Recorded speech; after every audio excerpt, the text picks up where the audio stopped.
প্রিয় মুসলিম এবং অমুসলিম ভাই ও বোনেরা, আসসালামু আলাইকুম ওরহমতুল্লাহি ওবারাকাতুহু। আমাদের স্রষ্টা আল্লাহ তাআলার দয়া, শান্তি এবং রহমত আপনাদের সবার উপরে বর্ষিত হোক। আমাদের অনুষ্ঠানে স্বাগতম। Ramzan a date with doctor Zakir. আমি আপনাদের হোস্ট ইউসুফ চেম্বার্স। আর আজকে আমাদের আলোচনার টপিক হচ্ছে রোজা রাখার উপকারিতা। ডক্টর জাকির, আবারও আপনাকে স্বাগত জানাচ্ছি সালাম দিয়ে।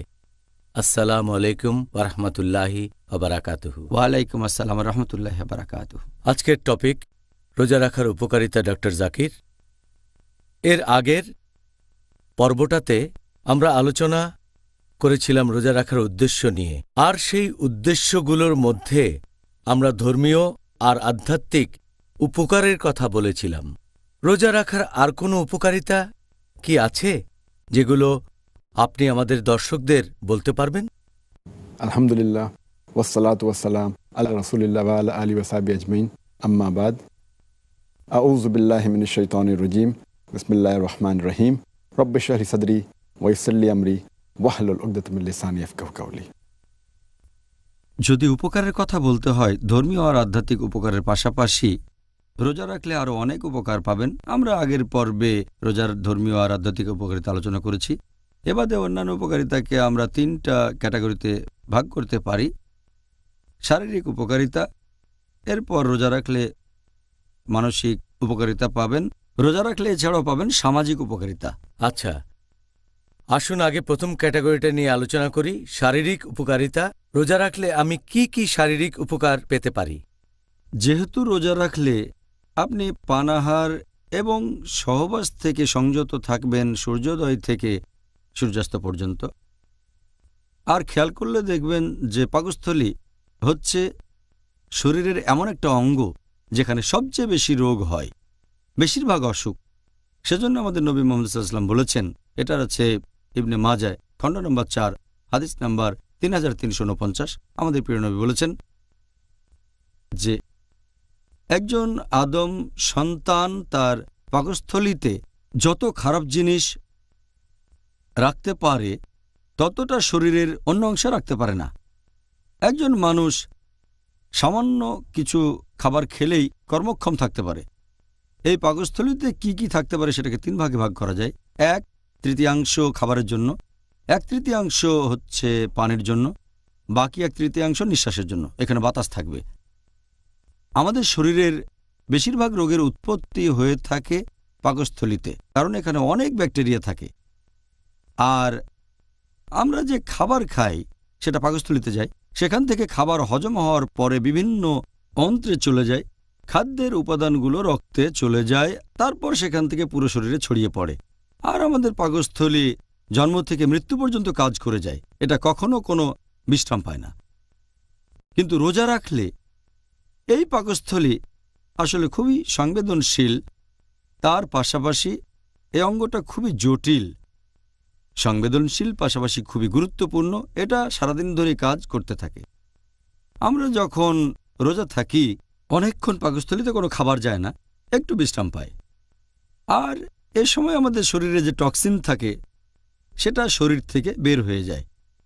তাহলে রোজা রাখলে সেটা আমাদের শরীরের জন্য যথেষ্ট উপকারী হবে, সব টক্সিন বের করে দেবে, এছাড়াও নিরাময় হবে অনেক রোগ। এবার বলেন, এই রমজান মাসে রোজা রাখলে একজন মানুষ কি কি উপকারিতা পেতে পারে? আমার মনে হয় এটা খুব গুরুত্বপূর্ণ। রোজার মানসিক উপকারিতার কথা যদি বলতে হয়, রোজা রাখলে আমাদের ধৈর্য বাড়বে, আমাদের অধ্যবসায় বাড়বে।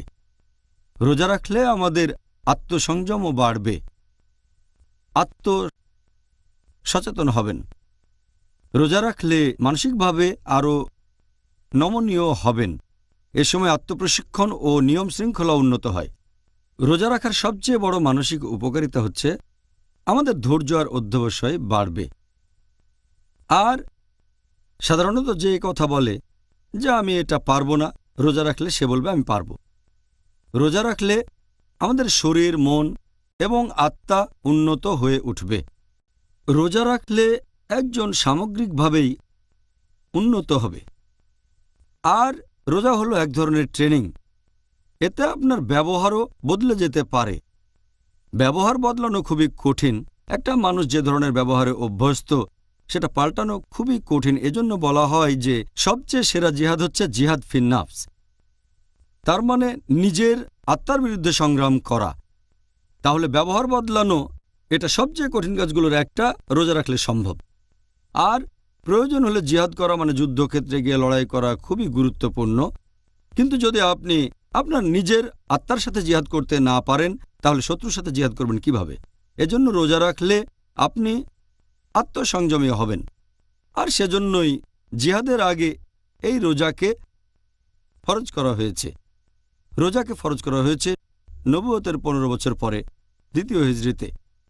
এর পরের বছরে জিহাদকে ফরজ ঘোষণা করা হয়। তাহলে আল্লাহ সুবহানাহু ওয়া তাআলা প্রথমে মুসলিমদের মানসিকভাবে প্রস্তুত করেছেন রোজা পালনের মাধ্যমে। তারপরে কিতালকে ফরজ করা হয়েছে, আগে ছিল মানসিক প্রস্তুতি।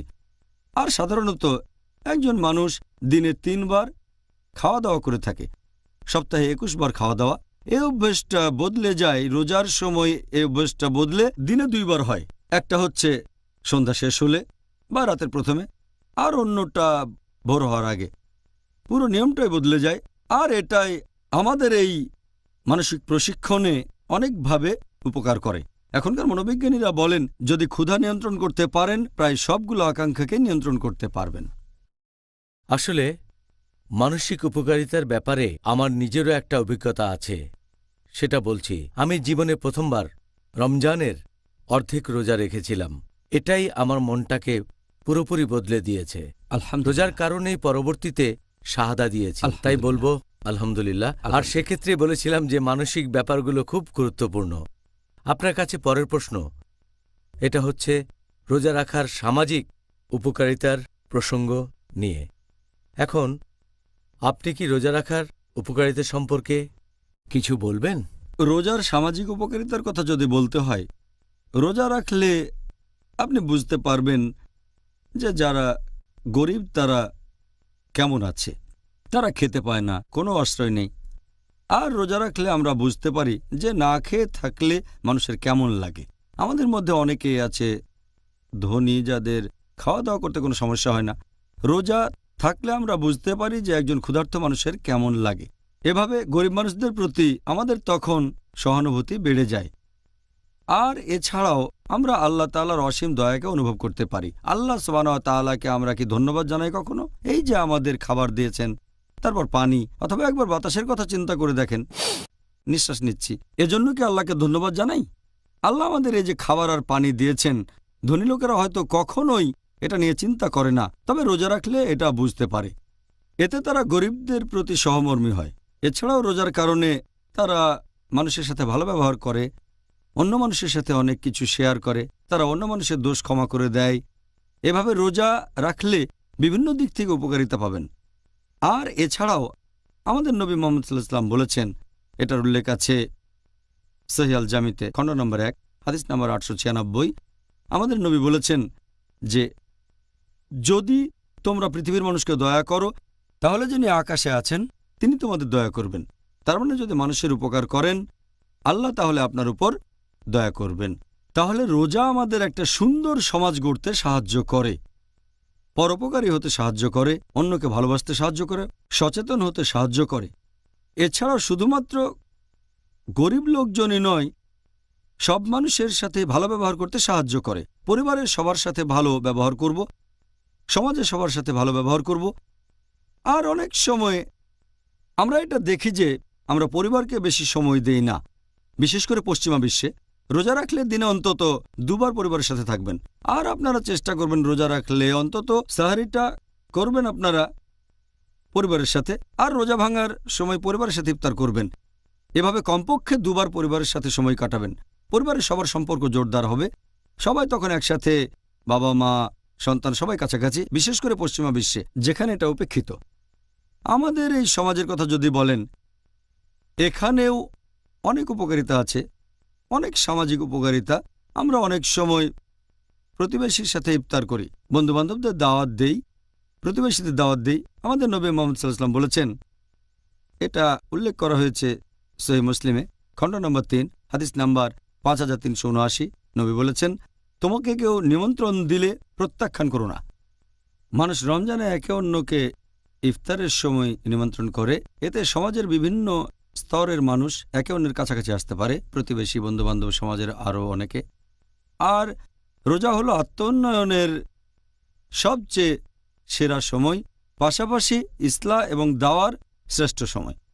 মসজিদে লোকজনের সাথে দেখা হবে। রমজান মাসে তুলনামূলকভাবে বেশি মানুষ মসজিদে যায়। এই লোকজনের সাথে কথাবার্তা বলবেন, তারপর তারাবির নামাজ পড়বেন। এই সময়ে আপনি ইসলাহ দিতে পারেন, অমুসলিমদের কাছে দাওয়াত দিতে পারেন। আর আপনি ঠিকই বলেছেন যে এই পবিত্র রমজান মাসে আপনার মন বদলে যেতে পারে, আল্লাহ আপনাকে হেদায়েত করবেন। এটা গুরুত্বপূর্ণ। আর সেজন্য আমাদের নবী মুহাম্মদ সাল্লাল্লাহু আলাইহি ওয়াসাল্লাম বলেছেন, এটার উল্লেখ আছে তিরমিজিতে, হাদিস নাম্বার 1924, যে আল্লাহ দয়াবর্ষণ করেন তাদের উপর যারা অন্য মানুষের উপর দয়া করে থাকে। নবী আরও বলেছেন, এই হাদিসটাতে আছে, যদি তুমি ক্ষমাশীল হও, পরম ক্ষমাশীল তোমাকে ক্ষমা করবেন। নবী আরও বলেছেন, যারা পৃথিবীতে আছে তাদের প্রতি দয়া দেখালে যিনি আকাশে আছেন তিনি তোমাকে দয়া করবেন। তাহলে রোজা সমাজ গঠনে সহযোগিতা করে, মানুষজন একে অন্যের কাছাকাছি আসে। জাযাকাল্লাহ খায়ের। পিতা ডক্টর জাকির, এবারে আপনার কাছে পরের প্রশ্ন। আপনি রোজা রাখার শারীরিক উপকারিতা বলতে গিয়ে বেশ কয়েকটা পয়েন্টের কথা বলেছিলেন, বিভিন্ন ধরনের শারীরিক উপকার। এখন রোজা রাখার মেডিকেল উপকারিতাগুলো কি কি হতে পারে? রোজা রাখলে আপনি অসংখ্য মেডিকেল উপকারিতা পাবেন। এখানে আমি কয়েকটা বলছি। হৃদস্পন্দন নিয়মিত হয়, কিছুটা রিল্যাক্স পায়, হার্টের আর্টারির উপর প্রেশার অনেক কম পড়ে, আর শরীর থেকে কমে যাবে চর্বি, কোলেস্টেরল, পাশাপাশি বিভিন্ন অ্যাসিড। এতে লিভারের উপর প্রেশারটাও অনেক কম পড়ে। রোজা রাখলে হজমের বিভিন্ন গ্রন্থি থেকে যে রস, সেটা নিঃসরণও কমে যায়, আলসারের সম্ভাবনা কমে যায়, কিডনিতে পাথর হওয়ার সম্ভাবনা কমে যায় যদি কেউ রোজা রাখে। নন ইনসুলিন ডায়াবেটিসের ক্ষেত্রেও রোজা রাখলে উপকার পাবেন আপনারা। রোজা রেখে শরীরের ওজন কমাতে পারেন। রোজা সামগ্রিকভাবে আমাদের পুরো হজমের প্রক্রিয়াটাকে উন্নত করে, নার্ভাস সিস্টেমের উপকার হয়। রোজা রাখলে শরীরে টক্সিনের পরিমাণ কমে যায়, শরীরের রোগ প্রতিরোধ ক্ষমতা বেড়ে যায়। রোজা রাখলে তাড়াতাড়ি শরীর বুড়িয়ে যাবে না। রোজা রাখলে আমাদের আয়ু বেড়ে যেতে পারে। রোজা রাখলে আমাদের শরীরে বেশি করে টি সেল তৈরি হয়, যেগুলো জীবাণু ধ্বংস করে। আর রোজা সামগ্রিকভাবে আমাদের শরীরকে মেরামত করে নতুন বানিয়ে ফেলে। এছাড়াও রোজা রাখলে আমরা অনেক রোগ থেকে মুক্ত হতে পারি। ধরেন কোনো লোক একটা বিশেষ রোগে ভুগছে, তখন রোজা থাকলে তার উপকার হবে। যেমন ধরেন বিভিন্ন ধরনের হৃদরোগ, অথবা উপকার পেতে পারেন অ্যাজমার ক্ষেত্রে, অথবা আর্থ্রাইটিস বা হজমে গণ্ডগোল, বিভিন্ন চর্মরোগের ক্ষেত্রেও উপকার পেতে পারেন। নন ইনসুলিন ডায়াবেটিসের ক্ষেত্রেও উপকার পাবেন আপনারা। এরকম সারাদিন ধরে বলে যেতে পারি। এছাড়াও যারা বিভিন্ন জিনিসে আসক্ত, তারা রোজা রাখলে সে আসক্তি থেকে মুক্তি পেতে পারে, মানে হারাম থেকে। হয়তো মেডিকেলীয় জিনিসটা খারাপ, যেমন ধরেন ধূমপান, অথবা কেউ হয়তো অ্যালকোহলিক, অথবা কেউ হয়তো একেবারে চেন স্মোকার। রোজা রাখলে সে এই বদভ্যাস ত্যাগ করতে পারে, এই আসক্তি। এবারে আপনার কাছে আমাদের পরের প্রশ্ন। রোজা রাখার উপকার সম্পর্কে বিভিন্ন বৈজ্ঞানিক তথ্য আছে, আর কিছু মানুষ আছে, আমি জানি না তারা সঠিক না ভুল, তারা বলে যে রোজা রাখার বেশ কিছু ক্ষতিকর দিক আছে। ক্ষতি হতে পারে মানসিক, সামাজিক, শারীরিক ইত্যাদি বিষয়। এটা কি ঠিক? রোজা রাখা নিয়ে অনেক বিজ্ঞানী এখন পর্যন্ত অনেক গবেষণা করেছে যে রোজা রাখলে আমাদের শরীরের উপর কী প্রভাব পড়ে। আর বিজ্ঞানীরাই আমাদের বলেছেন, যখন কোনো লোক খাবার খায় তখন তার হজম শক্তি বেড়ে যায়। যখন খাবারের পরিমাণ কমে যায় বা রোজা রাখে, তখন হজম শক্তিও কমে যায়, সেটা কমে প্রায় 20%। আর যদি পরপর কয়েকদিন রোজা রাখে 1 মাসের জন্য, তখন এই শক্তিটা আরও কমে আসে। তাহলে রোজা রাখলে হজম করার ক্ষমতা কমে যায়। এরকম আরেকটা রিসার্চ বলছে, বেশ কিছু মুসলিম পুরুষ এবং নারীকে নিয়ে এটা করা হয়েছে যারা রোজা রাখে। এখানে দেখা গেছে যে সবার ওজন সামান্য কিছুটা কমে গেছে, তবে গ্লুকোজের লেভেলটা বেড়ে গেছে। আর অন্যান্য সব উপাদানের কথা যদি বলতে হয়, সেগুলোর পরিবর্তন হয় না। হোক সেটা টেস্টোস্টেরন বা কর্টিক্যাল সেল, অথবা হতে পারে সোডিয়াম, পটাশিয়াম, ইউরিয়া, হতে পারে কোলেস্টেরল, অথবা এইচডিএল, হাই ডেনসিটি লাইপোপ্রোটিন, হতে পারে এলডিএল, লো ডেনসিটি লাইপোপ্রোটিন, অথবা টিজি, ট্রাইগ্লিসারাইড। আমাদের শরীরে এই উপাদানগুলো একই রকম থাকে। রোজা রাখলে এগুলোর উপর কোনো প্রভাব পড়ে না, শুধুমাত্র গ্লুকোজের পরিমাণ বেড়ে যায় আর ওজন সামান্য কিছু কমে যায়। এছাড়াও ইরানে আরেকটা রিসার্চ করা হয়েছিল। কিছু লোক প্রত্যেকদিন রোজা ছিল প্রায় 17 ঘন্টা 30 দিন ধরে রমজান মাসে। দেখা গেল এতে করে পুরুষদের বংশবৃদ্ধির হরমোনে কোনো প্রভাব পড়েনি, টেস্টোস্টেরনে। এছাড়াও এইচপিটি এর উপর কোনো প্রভাব পড়েনি, থাইরয়েড হরমোনেও কোনো পরিবর্তন হয়নি। এরকম অনেক রিসার্চ হয়েছে। আরেকটা রিসার্চের কথা এখানে বলতে পারি, যেটা নাম দেওয়া হয়েছিল ভালো স্বাস্থ্যের মহিলাদের উপর রমজানের প্রভাব, যে উপায়ে তারা ওজন ঠিক রাখতে পারেন। ওজন ঠিক রাখা, সেখানে দেখা গেল রোজা রাখার সময় কোনো পরিবর্তন হয় না। যদি শারীরিক গঠনের কথা বলেন, ওজন একরকম, কোনো কিছু বদলায়নি। রোজা রাখলে ফ্যাট অক্সিডেশন বেড়ে যায় এবং কার্বোহাইড্রেট অক্সিডেশন কমে যায়। আর খেয়াল রাখতে হবে যে পশ্চিমা বিশ্বের ডাক্তাররাও এরকম কথা বলেন যে আমাদের এ সময় খেয়াল রাখতে হবে বিলিরুবিন আর গ্লুকোজের অবস্থা রোজার সময়। আরও একটা রিসার্চ বলছে যে রোজা রাখলে শরীরে গ্লুকোজের পরিমাণ বেড়ে যায়, বি লিম্ফোসাইট সেলে সংবেদনশীলতা বাড়ে। তবে রিউমোরাল আর্থ্রাইটিসে বি লিম্ফোসাইটের সংবেদনশীলতা এখানে বেড়ে যায় না। রোজা রাখলে আপনার আয়ু বেড়ে যেতে পারে, হয়তো আরও বেশি দিন বেঁচে থাকতে পারেন। এ নিয়ে পশু পাখির উপরে অনেক রিসার্চ হয়েছে। আমাদের আয়ু বেড়ে যায়। দুধ খাওয়ানো মহিলাদের উপর রিসার্চ করা হয়েছে রোজা থাকা অবস্থায়। রোজা রাখার কারণে শরীরে উৎপন্ন দুধের পরিমাণে কোনো পরিবর্তন আসে না, দুধের উপাদানও কোনো পরিবর্তন হয় না। গ্লুকোজ লেভেল আগের মতোই, ফ্যাট লেভেল আগের মতো, ল্যাকটোজেরও পরিমাণ ঠিক থাকে। যেসব মহিলা বাচ্চাকে দুধ খাওয়ান তাদের ক্ষেত্রে কোনো পরিবর্তনই আসে না। এছাড়াও রোজা নিয়ে রিসার্চ হয়েছে রজস্রাব হওয়া মহিলাদের উপর আর বংশবৃদ্ধির সাইকেলের উপরও। এসব রিসার্চে কোনো পরিবর্তন দেখা যায়নি। মহিলাদের মেনস্ট্রুয়াল সাইকেলে কোনো পরিবর্তন আসেনি। রোজা রাখার কারণে নেগেটিভ বা পজিটিভ কোনো প্রভাব পড়েনি। তাই এটা বলা ভুল যে রোজার কিছু ক্ষতিকর প্রভাব আছে। সত্যি বলতে রোজার অনেক উপকারিতা আছে। যেমন রোজার কিছু উপকারিতা হচ্ছে, রোজা রাখলে কিছু রোগের ক্ষেত্রে উপকার পেতে পারেন, যেমন রিউম্যাটয়েড আর্থ্রাইটিস, অস্টিও আর্থ্রাইটিসে উপকার পাবেন। এছাড়াও রোজা নিয়ে আরও রিসার্চ হয়েছে যে পশু পাখি যখন অসুস্থ থাকে তখন খাবার খেতে চায় না। বাচ্চাদেরও একই অবস্থা, বাচ্চারা যখন অসুস্থ থাকে তখন খাবার খেতে চায় না। পরিবারের লোকজন তাদের জোর করে খাবার খাওয়ায়। রিসার্চে আরও দেখা গেছে যে যখন কোনো অসুস্থ লোক খাবার খায়, এটা তাকে তাড়াতাড়ি সুস্থ হতে বাধা দেয়, রোগ প্রতিরোধ ক্ষমতা কমে যায়। তাহলে কেউ যদি অসুস্থ অবস্থায় রোজা রাখে, সে তাড়াতাড়ি সুস্থ হয়ে যায়। সেজন্যই ডাক্তাররা এখন অনেক ট্রিটমেন্ট দেয়, তার মধ্যে রোজাও একটা। বিভিন্ন ধরনের রোগে পশ্চিমা বিশ্বে অনেকে করে, কারণ যখন কেউ রোজা রাখে তার শরীর বিশ্রাম পায় আর শরীর থেকে টক্সিনগুলো বের হয়ে যায়, এতে তাড়াতাড়ি সুস্থ হয়ে যায়। এছাড়াও রোজা রাখলে আপনার ব্যবহার বদলে যেতে পারে। যদি কেউ কিছুতে আসক্ত থাকে, অথবা ধরেন কেউ অ্যালকোহলিক, একথা আগেও বলেছি, অথবা হয়তো চেইন স্মোকার, রোজা রাখলে সে হয়তো এই আসক্তি থেকে মুক্ত হতে পারবে। এছাড়া অনেকে হয়তো অন্যান্য জিনিসে অভ্যস্ত, যেমন চা, কফি।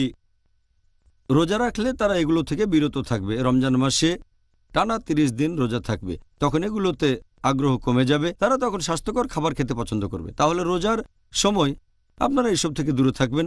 যদি 1 মাস বাদ দিতে পারেন তাহলে সারা জীবনও পারবেন। হ্যাঁ, অবশ্য এমন কিছু রোগ আছে, যেমন ধরেন ইনসুলিন নির্ভর ডায়াবেটিস। যে লোক ইনসুলিন নির্ভর ডায়াবেটিসে ভুগছে তার রোজা রাখা উচিত না, কারণ তার কিটোসিস আছে। সাধারণত কিটোস ব্যবহার করা হয় এনার্জির উৎস হিসেবে, কিন্তু যার ইনসুলিন নির্ভর ডায়াবেটিস আছে সে এটা কাজে লাগাতে পারে না।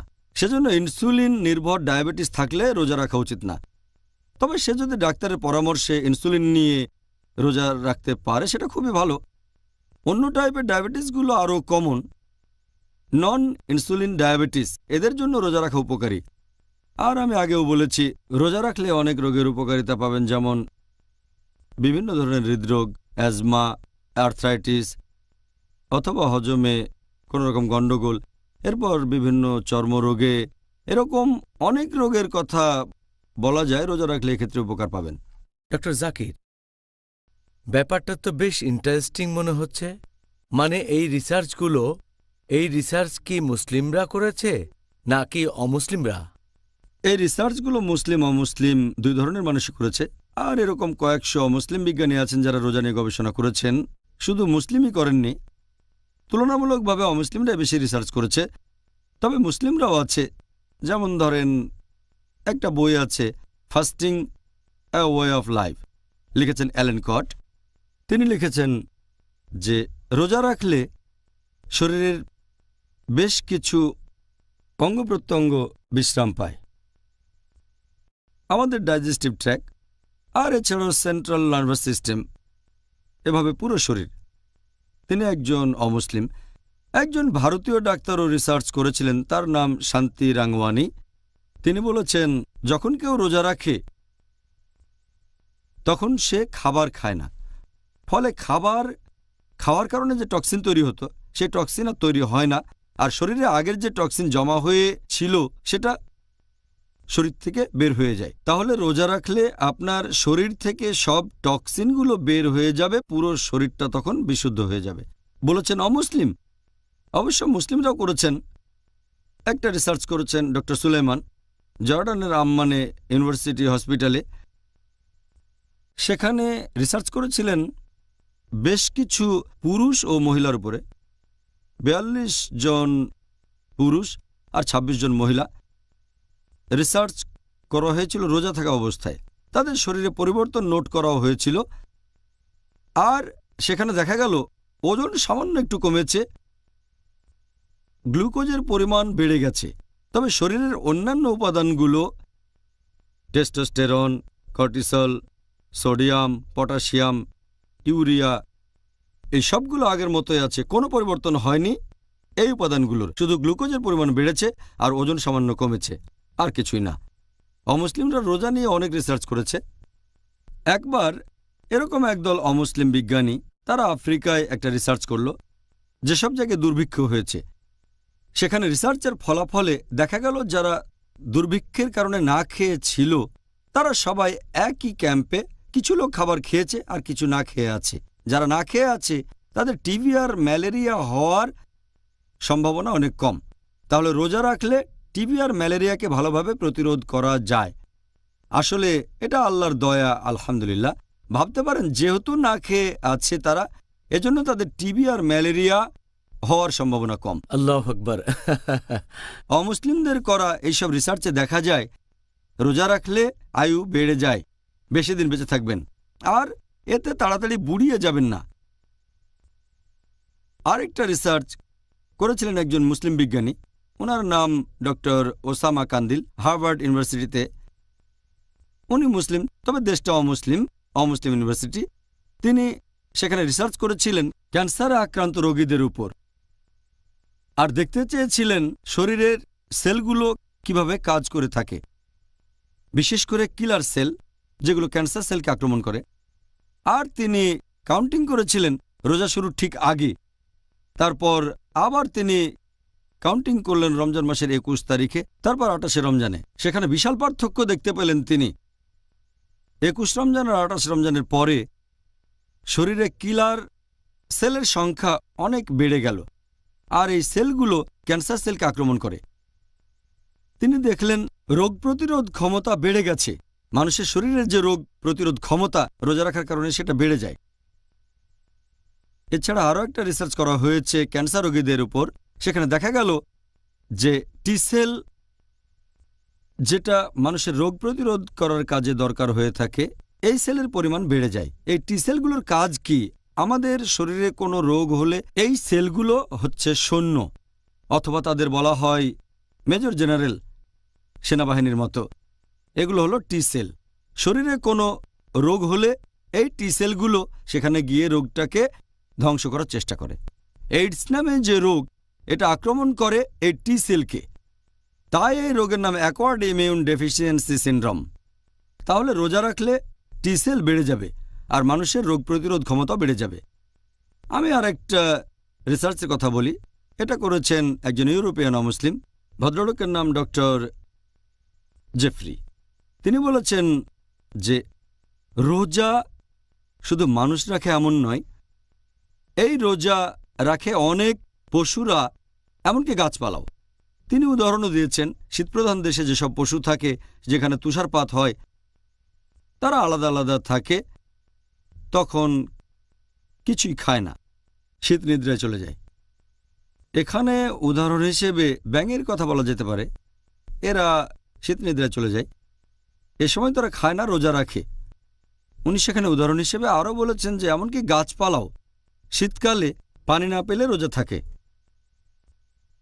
কিন্তু তারপর যখন বসন্তকাল আসে, তখন গাছপালা সবুজ পাতায় ভর্তি হয়ে যায়, ফুলে ফলে ভরে যায়। তিনি পরামর্শ দিয়েছেন যে প্রত্যেক মানুষের প্রতি বছর কমপক্ষে ৪০ দিন রোজা থাকা উচিত। আমাদের মুসলিমদের জন্য রমজানের ১ মাস রোজা রাখা ফরজ, প্রায় ৩০ দিন ধরে। আর আপনি যদি শাওয়াল মাসের ৬টা রোজা রাখেন, তখন সব মিলিয়ে হবে ৩৬ দিন।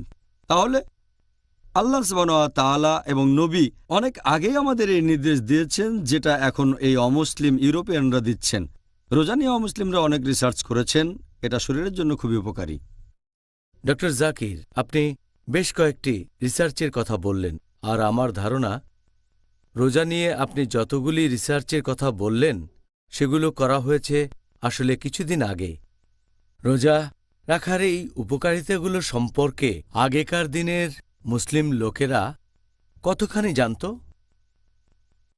আগেকার দিনের মুসলিমদের কথা যদি বলেন, কিছু জিনিস তারা জানত, আর কিছু জানত না। আমরা এখনকার দিনে যেভাবে জানি তারা ঠিক সেভাবে জানত না। এটার কারণ আমি পরে একসময় বলবো। এখন যদি বলেন যে তারা রোজার এই ব্যাপারগুলো সম্পর্কে সচেতন ছিল কিনা, একটু অন্যভাবে, হয়তো এখনকার মতো জানতো না। আমি একটা বই পড়েছিলাম, লিখেছেন মৌলানা আবুল হাসান নাদভী, আরকানুল আরবা। সেখানে মৌলানা আবুল হাসান নাদভী সেই বইতে লিখেছেন আরকানুল আরবা। তিনি লিখেছেন খলিফা হারুনুর রশিদের সময়কার এক ঘটনার কথা। সেখানে তখন কথাবার্তা হচ্ছে খলিফা হারুনুর রশিদের খ্রিস্টান ডাক্তারের সাথে একজন মুসলিমের, তার নাম আলী বিন হুসেইন বিন ওয়াকিদ। খলিফা হারুনুর রশিদের এই খ্রিস্টান ডাক্তার বলছেন যে পবিত্র কোরআন আসলে একটা বিজ্ঞানের বই। আর আমরা জানি যে বিজ্ঞান দুই প্রকার, শরীরের বিজ্ঞান আর আত্মার বিজ্ঞান। এখন মেডিকেল সায়েন্সের ব্যাপারে কোরআন কি বলছে? তখন আলী বিন হুসেইন বিন ওয়াকিদ তিনি বললেন যে আল্লাহ সুবহানাহু ওয়া তাআলা কোরআনের অর্ধেক আয়াতে দুই বিজ্ঞান নিয়েই বলেছেন। পবিত্র কোরআনে সূরা আরফ অধ্যায় নম্বর ৭ আয়াত নম্বর ৩১, আহার এবং পান করবে, কিন্তু তোমরা অপচয় করবে না, কারণ আল্লাহ সুবহানাহু ওয়া তাআলা অপচয়কারীদের পছন্দ করেন না। তখন সেই খ্রিস্টান ডাক্তার বললেন, কিন্তু তোমাদের নবী মুহাম্মদ মেডিসিন সম্পর্কে কি বলেছেন? আলী বললেন যে নবী বলেছেন যে আমাদের পাকস্থলী হচ্ছে অসুখ হওয়ার প্রধান জায়গা। আর রোগ প্রতিরোধ করাই সবচেয়ে ভালো চিকিৎসা। প্রতিকারের চেয়ে প্রতিরোধ ভালো। আর আগেও বলেছি, আমাদের নবী মুহাম্মদ সাল্লাল্লাহু আলাইহি ওয়াসাল্লাম বলেছেন, উল্লেখ আছে ইবনে মাজা খণ্ড নম্বর 4 হাদিস নাম্বার 3349। নবী বলেছেন, একজন আদম সন্তান পাকস্থলীতে যত খারাপ জিনিস রাখতে পারে অন্য অংশে ততটা পারে না। মানুষ সামান্য খাবার খেয়েই কর্মক্ষম থাকতে পারে। পাকস্থলীতে যা থাকে তার 1/3 খাবার, 1/3 পানি আর 1/3 নিঃশ্বাসের জন্য।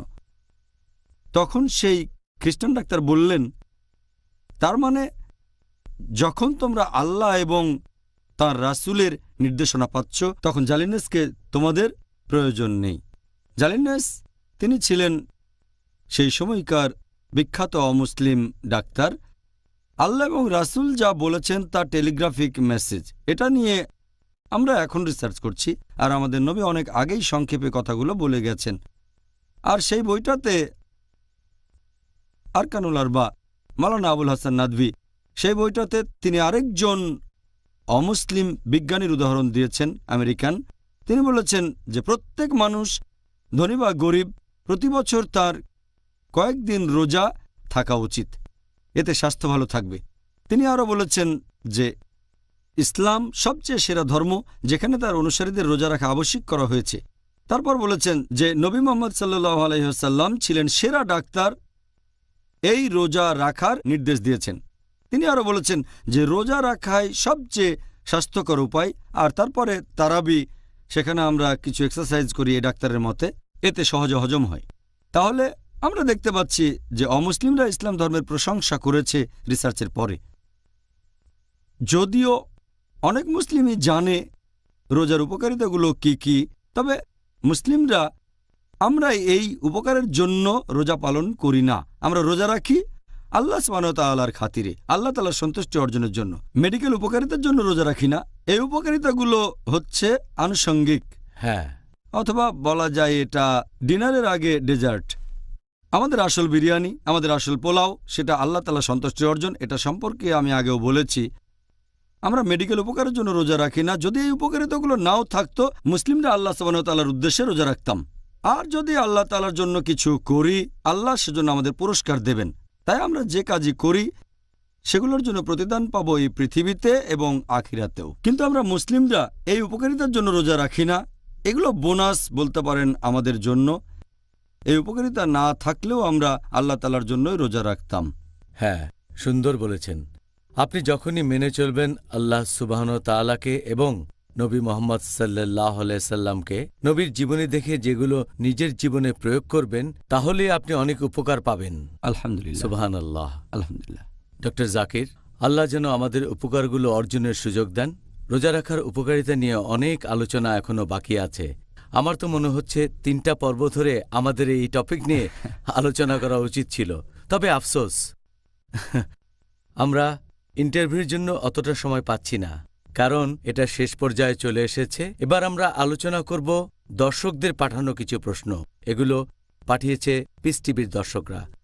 তাহলে আমরা শুরু করি। প্রথম প্রশ্ন, এটা পাঠিয়েছেন আমাদের একজন দর্শক, যে অনেক মুসলিম দিনের বেলায় রোজা রাখে, তবে রাতে তারা অতিরিক্ত খাবার খায়। এটা করে রমজান মাসে। অনেকেই রমজান মাসে রাতের বেলায় অতিরিক্ত খাবার খায়। অন্যান্য মাসে তারা এত বেশি খাওয়া দাওয়া করে না।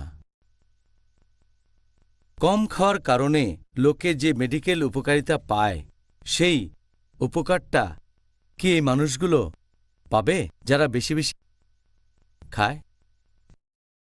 এখন মেডিকেল উপকারিতার কথা যদি বলেন, অনেকে ইফতারের পরে অতিরিক্ত খাওয়া দাওয়া করে। আমরা জানি রমজান মাসে দুর্ভাগ্যজনকভাবে কিছু মুসলিম ইফতারের সময় অতিরিক্ত খাওয়া দাওয়া করে থাকে, আবার সারা রাত ধরে খাওয়া দাওয়া করে, তারপর রোজা রাখে।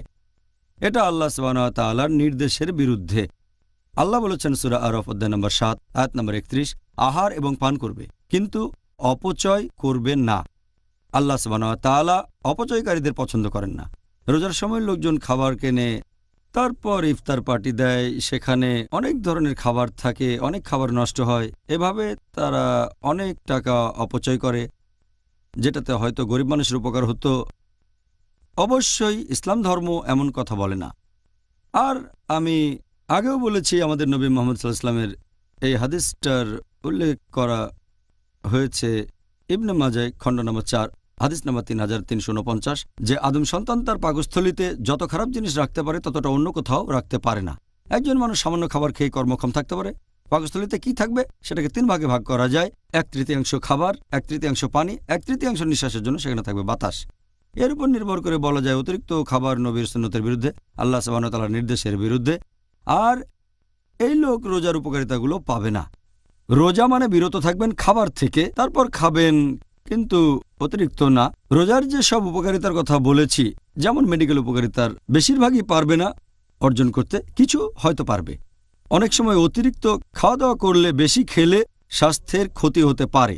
আমি আগের পর্বে একটা উদাহরণ দিয়েছিলাম, কেউ খেলো, তারপর গলার ভেতরে আঙুল ঢুকিয়ে দিল এবং বমি করলো, তাহলে সেই খাবারটা তাকে স্বাস্থ্যবান বানাবে না। অতিরিক্ত খাবার খেলে সে রোজার উপকারিতা পাবে না, এটা রোজা রাখার মূলনীতির বিরুদ্ধে চলে যায়। ভালো, আপনি বেশ সংক্ষেপেই উত্তর দিলেন, আর আমাদেরও এটাই দরকার, কারণ আমাদেরও এখনও অনেক প্রশ্নের উত্তর দিতে হবে। দ্বিতীয় প্রশ্ন, এটাও করেছেন আমাদের একজন দর্শক, যদি কোনো মুসলিম এরকম উদ্দেশ্য নিয়ে রোজা রাখে যে সে তার শরীরের ওজন কমাবে, মানে ডায়েটিং, সে কি রোজা রাখার পুরস্কারগুলো পাবে নাকি পাবে না, পুরুষ বা মহিলা? আপনি যদি রোজা রাখার পুরস্কারের কথা বলেন, ইসলাম অনুযায়ী বেহেশত, ক্ষমা পাওয়া ইত্যাদি, আমাদের নবী এটা বলেছেন তিরমিজিতে, বুক অব ফাস্টিং, হাদিস নম্বর 2331, যে আগের রাতে যে লোক রোজা রাখার নিয়ত করবে না তার রোজা কবুল হবে না। নিয়ত করাটা আবশ্যিক। নিয়ত হবে আল্লাহ সুবহানাহু ওয়া তাআলার জন্য, আল্লাহর সন্তুষ্টি অর্জনের জন্য। যে লোক এই নিয়ত করবে না সে অবশ্যই পাবে না এই ধর্মীয় উপকারিতাগুলো, আধ্যাত্মিক উপকারিতাগুলো, সে কিছুই পাবে না। আমরা যে কারণে রোজা রাখি সেটা হচ্ছে তাকওয়া। এ সম্পর্কে আগের পর্বে আমি বলেছি। এখন যদি মেডিকেল উপকারিতার কথা বলেন, কেউ হয়তো করছে ডায়েটিং, কেউ চাচ্ছে ওজন কমাতে, সেই উপকারিতাগুলো হয়তো পাবেন। কিছু লোক হয়তো রাজনৈতিক কারণে রোজা রাখে, কেউ অনশন করে, অনেক মানুষ চাপে পড়ে রোজা রাখে, আবার অনেকে রোজা রাখে ওজন কমানোর জন্য, মানে ডায়েটিং। হয়তো তখন তারা এই মেডিকেল উপকারিতাগুলো পাবে, তবে ইসলামের উপকারিতাগুলো তারা পাবে না। আর আল্লাহ পবিত্র কোরআনে বলেছেন, সূরা হুদ অধ্যায় নম্বর 11 আয়াত নম্বর 15 ও 16, যদি কেউ কোনো কাজ করে পার্থিব সুখের জন্য, দুনিয়াতে আল্লাহ তাদের কাজের পূর্ণ ফল দান করেন, কম দেওয়া হয় না। তবে আখিরাতে তার জন্য কোনো পুরস্কার থাকবে না, শুধু দোজখের আগুন ছাড়া। আর দুনিয়ায় তারা যেগুলো করে সেগুলো নিরর্থক। ওজন কমানো বা ডায়েটিংয়ের জন্য রোজা, এটা আসলে টাকা ছেড়ে পয়সার পেছনে দৌড়ানো। আমাদের বুঝতে হবে যে আমরা রোজা রাখবো শুধুমাত্র আল্লাহ সুবহানাহু ওয়া তাআলার জন্য, তাহলে সব উপকারিতাই পাবো। তাহলে আমি বরং একটু মোটাই থাকি, বেহেশতে যাওয়াটাই তো আসল। কি বলেন আপনি? আবার আপনি রোগা হলেও বেহেশতে যেতে পারেন যদি আপনি রোজা রেখে নবীর সুন্নতগুলো মেনে চলেন। আমাদের নবী কিন্তু মোটা ছিলেন না। আলহামদুলিল্লাহ, আপনি খুব সুন্দর বলেছেন ডক্টর জাকির। পরের প্রশ্ন, নবী মুহাম্মদ সাল্লাল্লাহু আলাইহি সাল্লাম, আমরা এর আগের পর্বে জেনেছিলাম যে তিনি ইফতার করতেন খেজুর দিয়ে, সেজন্য ইফতারের সময় খেজুর খাওয়াটাকে গুরুত্বের সাথে সুপারিশ করা হয়েছে। এখন খেজুরের উপকারিতা সম্পর্কে কিছু বলবেন? খেজুর খুবই স্বাস্থ্যকর একটা খাবার। খেজুরের মধ্যে অনেক পরিমাণে কার্বোহাইড্রেট থাকে, 44 থেকে 88%। এতে ফ্যাটের পরিমাণ খুবই কম, 0.2 থেকে 0.5%।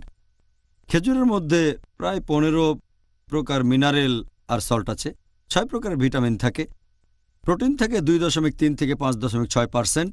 এর মধ্যে উচ্চমাত্রার ফাইবার থাকে 6.4 থেকে 11.5%। এক এক ধরনের খেজুর এক এক রকম। আর আপনি দেখবেন, যেহেতু এতে উচ্চমাত্রায় কার্বোহাইড্রেট থাকে, এটা এনার্জির খুব ভালো একটা উৎস। আপনি খেজুর খেলে সাথে সাথেই তাতে এনার্জি পেয়ে যাবেন। এটা গ্লুকোজ পাউডারের মতো এনার্জি খাবারের চেয়ে অনেক ভালো। খেজুর খেলে সাথে সাথে এনার্জি পেয়ে যাবেন। একজন মানুষ শুধু খেজুর আর পানি খেয়ে মাসের পর মাস বেঁচে থাকতে পারে। আর আমাদের নবী মুহাম্মদ সাল্লাল্লাহু আলাইহি সাল্লাম যখন ঘরে অন্য কোনো খাবার থাকতো না তখন খেতেন শুধু খেজুর আর পানি, আবার মাঝে মধ্যে খেজুর আর উটের দুধ। তাহলে খেজুর একটা স্বাস্থ্যকর খাবার। এর ফ্যাট আপনার ওজন বাড়াবে না, বাড়লেও সামান্য। তাই লোকে ভয় পায় যে এই খাবার খেলে ওজন বেড়ে যেতে পারে। খেজুরে সে ভয় নেই। এরপর যদি খেজুরে মিনারেলের কথা বলি, এতে প্রায় 15 রকমের মিনারেল থাকে।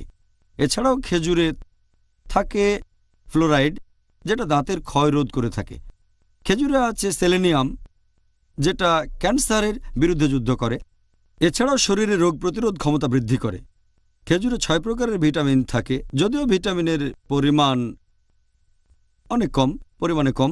এতে থাকে vitamin C, vitamin B one, vitamin B two, niacin, এরপর থাকে ভিটামিন এ। খেজুরের প্রোটিনে 23 প্রকার অ্যামিনো অ্যাসিড থাকে। খেজুরের মধ্যে যত অ্যামিনো অ্যাসিড পাবেন সেটা অন্য ফলমূলের ভেতরে পাবেন না, মানুষ সাধারণত যেগুলো খায়। এটা আপনি আপেল, কমলা বা কলায় পাবেন না, তবে খেজুরে পাবেন। এছাড়াও খেজুরে আছে বেশ উচ্চমাত্রার ফাইবার, যেটা হজমে সাহায্য করে, তাই সহজে হজম হয়ে যায়। খেজুর খেলে সহজেই হজম হবে, কোষ্ঠকাঠিন্য সেরে যায়, শরীরও তখন ঝরঝরে থাকে। এরকম অনেক উপকারিতা। খেজুর একটা স্বাস্থ্যকর খাবার। আর বর্তমানে আলহামদুলিল্লাহ গত 40 বছরে খেজুরের উৎপাদন বেড়ে গেছে প্রায় 3 গুণ, আর পৃথিবীর জনসংখ্যা বেড়ে হয়েছে 2 গুণ। তাহলে মানুষের তুলনায় খেজুরের উৎপাদন অনেক বেড়েছে, কারণ এটা একটা স্বাস্থ্যকর খাবার। এনার্জি পাবেন সাথে সাথে। পরের প্রশ্ন, একজন দর্শক জানতে চাচ্ছেন এর মধ্যে পার্থক্য কি রোজা রাখা আর অ্যানারক্সিয়া? অ্যানারক্সিয়া কথাটার মানে হচ্ছে ক্ষুধা কমে যাওয়া। এটা মেডিকেল টার্ম, ক্ষুধা কমে যাওয়া। আর এটা অনেক সময় তাদের ক্ষেত্রে ঘটতে পারে যারা ডায়েটিং করছে। তরুণীদের বেলাতেই এটা বেশ কমন। এটা এক ধরনের রোগ। যারা ডায়েটিং করে তারা খাওয়া দাওয়া কম করে, এটা তাদের অভ্যেসে পরিণত হয়ে যায়। তারা কোনো কিছু খেতে চায় না। আর অনেক সময় এমন অবস্থা যাকে বলা হয় অ্যানারক্সিয়া নার্ভোসা, এটা মানসিক অসুখ একটা। তারা খেতে ভয় পায় যে খেলেই ওজন বেড়ে যাবে, এটা একটা মানসিক রোগে পরিণত হয়। তাহলে অ্যানারক্সিয়া মানে ক্ষুধা কমে যাওয়া। ডায়েটিংয়ে খুব একটা ফল আসে না, কারণ যারা ডায়েটিং করে যখনই ডায়েটিং করা ছেড়ে দেয় হয় অ্যানারক্সিয়া নার্ভোসায় ভোগে, যেটা এক ধরনের মানসিক রোগ। তারা কোনো কিছু খেতে ভয় পায় যে ওজন বেড়ে যাবে, তারপর তাদের ওজন কমে যায়, স্বাস্থ্য খারাপ হয়ে যায়। অথবা ডায়েটিং ছেড়ে দিলে আবার মোটা হয়ে যায়, তখন তারা অতিরিক্ত খাবার খেতে থাকে। এটা নিয়ে পর্যন্ত অনেক রিসার্চ হয়েছে। 1995 সালে মিশিগানে একটা রিসার্চ, সেখানে 557 জন ভার্সিটি পড়ুয়া তরুণীদের উপর রিসার্চ করা হয়েছিল। তাদের মধ্যে 88% ডায়েটিং করেছিল, মাত্র 2% অতিরিক্ত খাবার তারা খেত। তবে 6 মাস পরে এই দলে 19% তরুণী চলে আসলো, অতিরিক্ত খেতে লাগলো। কারণ যখনই ডায়েটিং বন্ধ করবেন আপনি তখন বেশি খেতে চাইবেন আর মোটা হয়ে যাবেন। অথবা আপনার অবস্থা হতে পারে এর উল্টোটা, অ্যানারক্সিয়া নার্ভোসা, যে আপনি কিছুই খাবেন না, এতে আপনার স্বাস্থ্যের ক্ষতি হবে।